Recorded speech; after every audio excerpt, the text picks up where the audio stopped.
Сәлем құрметті оқырман, мен өткен видеомда жалпы витаминдер туралы мағлұмат берген болатынмын.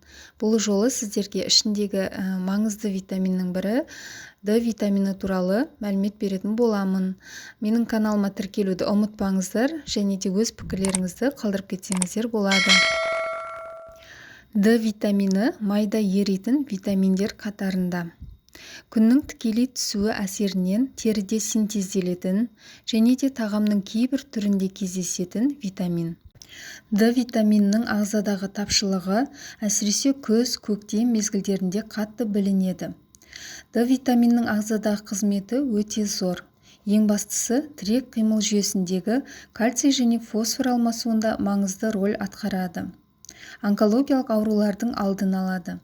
Инсулин және де қалқанша безі гормондарының бөлінуіне қатысады. Нерв жүйесі, бұлшықет, мидың дамуында да өз қызметін атқарады.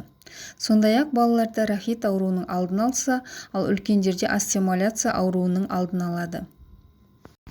Адамдардың көпшілігінің басты қателігі өз ағзасындағы D витамині мөлшерін білмеуі. Сол себепті де қазіргі түрлі компания ұсынған D витаминін дозасына қарамай қабылдау. Ағзадағы мөлшерін анықтау өте маңызды дер едім. Себебі жеткіліксіз болғанда ғана D витамин ішу пайда береді. Ал дозадан артық қабылданған витамин ол ағзаға зиян алып келеді. Егер сіз жергілікті емханаға барып D витаминіне анализ тапсыратын болсаңыз, онда сізде метаболит D25OH-ты тексереді. Бұл дегеніміз, яғни D витаминінің запастағы мөлшерін тексереді. D2 өсімдік тағамдар арқылы енген витамин түрі болса, ал D3 дегеніміз күн сәулесі арқылы енген витамин түрі. Адамдардың арасында D витаминінің жетіспеуі кеңінен таралған. Себебі адам тағам арқылы D витамині кейбір тағамда ғана кездескендіктен, одан керекті мөлшерін алып үлгермейді. Мысалға, сары майдың құрамында, жұмыртқаның сары уызында, немесе балықтың кейбір түрінде ғана кездеседі. Сондай-ақ күн сәулесі арқылы алу да мүмкіндік туғыза бермейді.